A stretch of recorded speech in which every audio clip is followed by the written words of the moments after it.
Hi, I'm Danny Boyd, and this is a scene in focus. Ready? So today we're looking at the penguin chase from The Batman, directed by Matt Reeves. There are a lot of components to this scene that make it interesting. The action, the retro sodium vapor lighting, the weather, sound design. But today I'm going to focus on just one thing. Placement of the camera.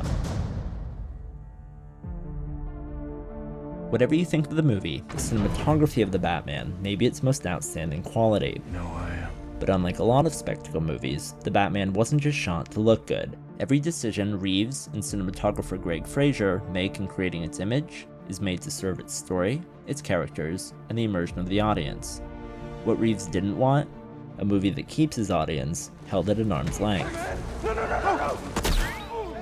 The movie had to have a very visceral side to it, and that it happens in the visual. It's a critical part of it. We're trying to take you into an experience, visually trying to experience the movie from Batman's point of view as much as possible.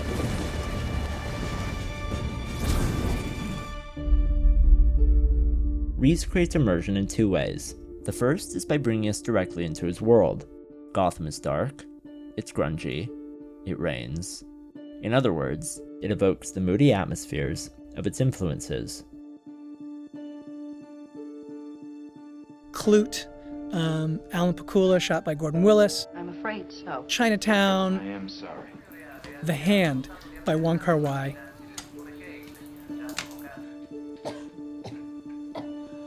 And where a lot of movies are desaturated to make their world seem bleak, The Batman goes to the blackest blacks and then combines them with a bold use of color.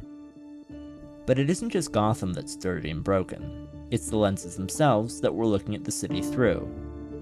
These lenses were so messed up that essentially the edges of the frame were completely distorted. But the idea was, how can we use the texture of the lenses, the texture of film, and introduce it in a way that would make you feel the atmosphere of this place and would also give you that sense of the subjectiveness of being in that point of view.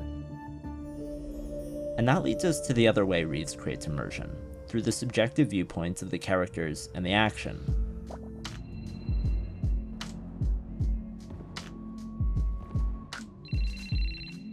In this scene, notice how every shot includes multiple elements of subject and object together. Even though the morphe of the lenses keeps some elements out of focus, we always get Batman and the phone and the DA, or all three, instead of cutting from close-up to close-up. Reeves loves creating depth like this because it places us right inside the scene instead of outside observing it. We gotta get you out of here.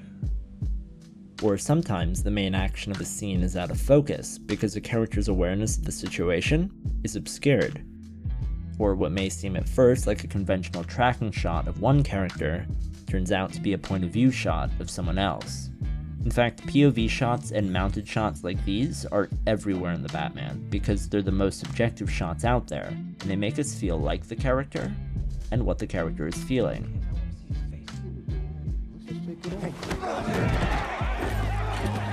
So how does this apply to the Batmobile chase?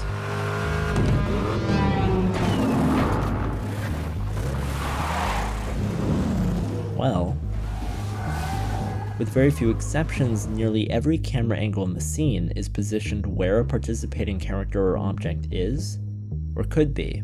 So as an audience, we're at all times either attached to one of the cars, or inside of it, either hanging off of a door, looking through a side view, peering from the back seat, the passenger seat, or always connected to someone or something that's a part of the action. Compare this to chase scenes from other Batman movies, where the majority of the shots used are objective, high in the sky, on cranes, or attached to camera cars. What's interesting about the chase scene from The Batman, though, is how much of it isn't just shot from Batman's perspective, like most of the movie. Beginning with this shot of the Batmobile firing up for the first time, we're offered largely the perspective and breadth of awareness of the other characters in the scene. Kinda like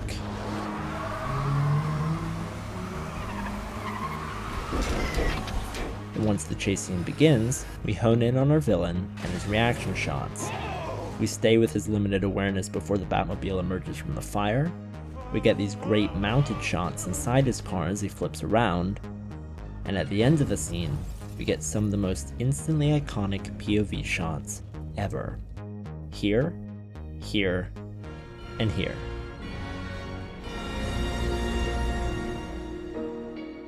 This is the only car chase scene in the movie, and one of the film's highest velocity action sequences in general, but Reeves still manages to apply the same visual techniques and tenets here that are so integral to the core experience of the rest of the film. And this philosophy of immersiveness extends to less visual elements of the Batman as well. Batman is narrating the beginning of a movie. 2 years and nights have turned me into a nocturnal animal. He's writing in his journal. When Nirvana starts playing in this scene, it turns out to be diegetic.